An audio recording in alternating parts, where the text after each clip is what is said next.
Hello Pleasant6, hello friends et bienvenue sur cette nouvelle vidéo de À vous la parole. Nous continuons notre challenge 40 jours dans le désert et nous sommes au jour numéro 15. Et franchement, aujourd'hui, j'ai passé une fin de journée très difficile. D'ailleurs, je me suis endormi à 18h30. Je me suis réveillé il n'y a pas longtemps là, à 22h50. J'ai dormi pendant près de 5 heures. Et là, je ne me sens pas très bien, je me sens un peu malade. Mais je me suis dit, si j'arrête de faire la vidéo aujourd'hui, je ne vais pas y arriver pour demain. Donc, autant faire une courte vidéo, mais de la faire quand même malgré mon état de santé un peu moyen. Donc voilà, on va être très court ce soir, mais quand même on va parler de la parole de Dieu, d'accord? Évidemment, on passe les détails, hein. J'ai mangé mes fruits, mes légumes, pas de noix aujourd'hui par contre. Donc depuis que j'ai commencé à manger des légumes, je mange plus tellement les noix, je mange juste fruits et légumes. Donc le challenge continue, on va essayer de tenir les 25 jours qui restent. Et voilà, on pourra dire qu'on a fait 40 jours en ne mangeant que des fruits et des légumes et des noix de triffe. Je suis pas très en forme, hein, mais bon, on va prendre la parole de Dieu comme prévu, comme tous les jours, ok? Allez, on y va, c'est parti. Dans les moments de doute, garde le sourire. Même si tu n'as pas les mots, garde le sourire. Yahweh là pour te guider, Yahweh là pour t'épauler, Yahweh là pour te sauver, Yahweh. Alors, le passage du jour est un passage que j'affectionne particulièrement. C'est vraiment un de mes passages préférés de la parole de Dieu. Vous allez voir pourquoi. On commence à lire en Proverbes chapitre 1 et on va commencer à lire ce passage à partir du verset 10. Le verset qui nous intéresse est un peu plus loin. On y va. Proverbes chapitre 1, verset 10. Mon fils, si les pécheurs veulent te séduire, ne te laisse pas gagner. S'ils disent, viens avec nous, dressons des embûches, versons du sang, tendons des pièges à celui qui se repose en vain sur son innocence. Engloutissons-les tout vifs comme le séjour des morts, et tout entier comme ceux qui descendent dans la fosse.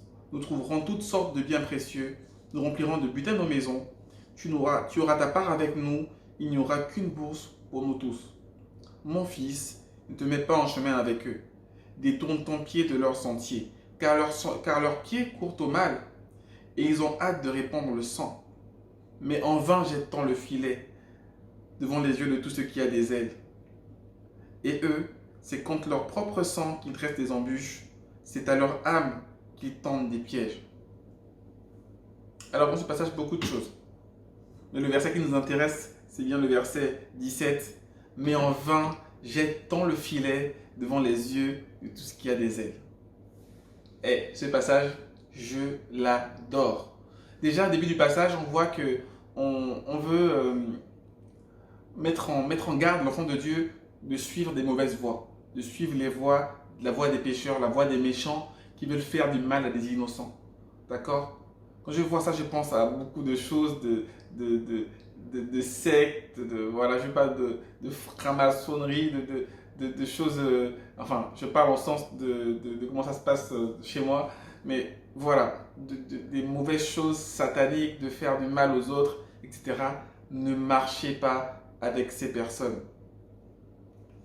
Mais le verset qui me touche beaucoup, c'est « Mais en vain, jette-t-on le filet devant les yeux de tout ce qui a des ailes. » Ça veut dire que des fois, les méchants veulent nous faire du mal, veulent nous tendre des pièges, nous semer des embûches. Mais comme on a des yeux pour voir ce qu'ils font et qu'on a des ailes pour voler, eh bien, le filet ne peut pas nous arrêter en fait. Vous voyez un peu l'image? Mettre un filet devant un truc qui vole, ça ne marche pas. Si tu veux piéger un oiseau, il faut le tirer à la fronde. Mais si tu mets un filet pour qu'il tombe dedans, tu peux toujours rêver parce que s'il voit le filet, il va simplement s'envoler. C'est ça en fait l'enfant de Dieu. L'enfant de Dieu a des ailes, il a des yeux pour voir, pour discerner. Donc, on ne peut pas atteindre quelque chose qui a des ailes avec un filet. Donc, en vain, jette-t-on le filet devant les yeux de tout ce qui a des ailes. C'est un passage très encourageant et je l'ai vécu personnellement dans ma vie. Des fois où j'ai été piégé dans toute ma gentillesse par des personnes mal intentionnées. Et croyez-moi que Dieu m'a toujours fait justice. C'est incroyable. mais Dieu m'a toujours fait justice. Des fois, les personnes ont voulu me faire du mal en disant des choses fausses sur moi pour me desservir. Des fois, c'était au boulot, des fois, c'était ailleurs. Des fois même, c'était des directeurs qui voulaient me casser à tort. Et croyez-moi qu'à ma grande surprise, j'ai rien fait pour me défendre. Mais je voyais avec mes yeux et j'avais mes ailes pour me protéger. Mais à ma grande surprise, des fois même, ces directeurs ont été évincés. Pas à cause de moi, mais pour d'autres raisons. Et moi, je suis resté là. C'est vraiment un passage que je chéris parce que je me suis dit, en effet, ouais, on peut te critiquer, te semer des embûches devant toi, faire des choses pour te détruire. Mais Dieu te donnera toujours raison. Parce que tu as été juste, parce que tu as été honnête et parce que tu es un enfant de Dieu. Car en vain, jette tant le filet devant les yeux de tout ce qui a des ailes. C'est tellement beau comme passage. Vous imaginez ça? Tout ce qui se passe dans ce monde, tout ce qui pourrait nous atteindre, toutes les choses qu'on peut mettre en place contre nous, eh bien Dieu nous protège de ces choses. Dieu nous fera justice. Nous n'avons pas à chercher à faire des combats qui nous dépassent. Dieu est déjà au combat pour nous. Et ça, c'est quelque chose de vraiment merveilleux et de vraiment, vraiment magnifique.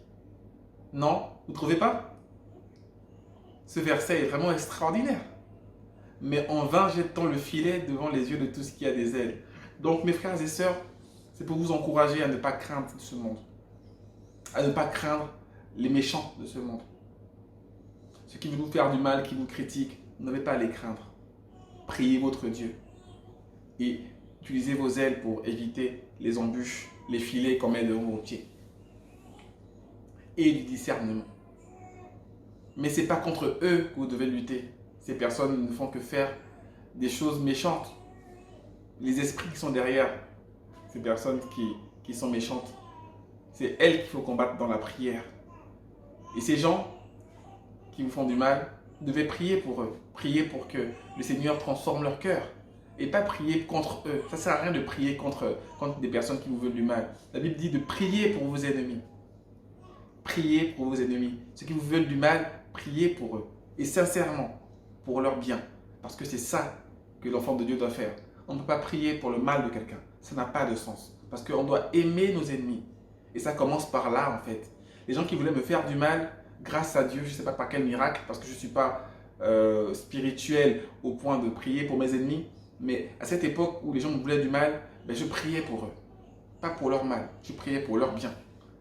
Et finalement, Dieu m'a protégé et m'a béni dans cette situation. Donc, n'oubliez pas que les attaques qu'on a contre vous, vos yeux et vos ailes doivent vous en protéger parce que en vain, jette-t-on le filet devant les yeux de tout ce qui a des ailes. Donc, si on jette le filet devant vous, vous ne serez pas atteint parce que vous avez le discernement et vous avez l'aide du Seigneur surtout. D'accord? C'est un de mes passages préférés que je vous lire aujourd'hui parce que je ne suis pas en forme non plus. Mais voilà, prenez-le comme ça. Ce n'est pas un message qui est peut-être complet ou profond. Mais voilà, je vous laisse avec ce passage de Proverbes chapitre 1, verset 17. Mais en vain, jette-t-on le filet devant les yeux de tout ce qui a des ailes.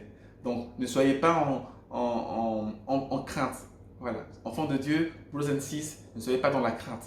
Peu importe où vous êtes, dans quel environnement vous êtes, ne soyez pas dans la crainte. Car tout ce qui vont faire des choses contre vous, vous allez juste prier pour eux dans l'amour et ça se retournera contre eux. Ou bien ils seront simplement guéris de leur méchanceté par notre Seigneur. Mais ne cherchez pas à rendre le mal par le mal. Ça ne sert à rien. Vous ne serez pas atteints par ces choses. Soyez forts. Accrochez-vous au Seigneur. Priez. Si ça vous frôle, vous allez être juste égratigné. Vous n'allez pas être tué. Vous allez pouvoir reprendre votre envol et éviter le gros du piège qui a été mis devant vous. Ça, je peux vous l'assurer. Vous ne tomberez pas. Non. Restez accrochés au Seigneur et vous aurez toujours la victoire en toutes choses. Soyez toujours joyeux. Soyez toujours sans animosité. Aimez votre ennemi. Vous allez voir, votre vie va changer. Aimez vos ennemis sincèrement. Ok? Que Dieu nous aide par son Esprit Saint parce que ce n'est pas quelque chose de naturel. Que vraiment il nous aide à vraiment aimer nos ennemis et à prier pour eux. Et ne pas craindre les attaques des méchants à notre égard. Ne pas craindre du tout. Gardez le sourire, gardez la joie. N'ayez même pas peur de ça. Parce qu'en toute chose, le filet qui tend devant vous ne sert à rien. Ok? Je vous dis à demain pour le jour numéro 16 et n'oubliez pas de garder le sourire. Que Dieu vous bénisse. Peace.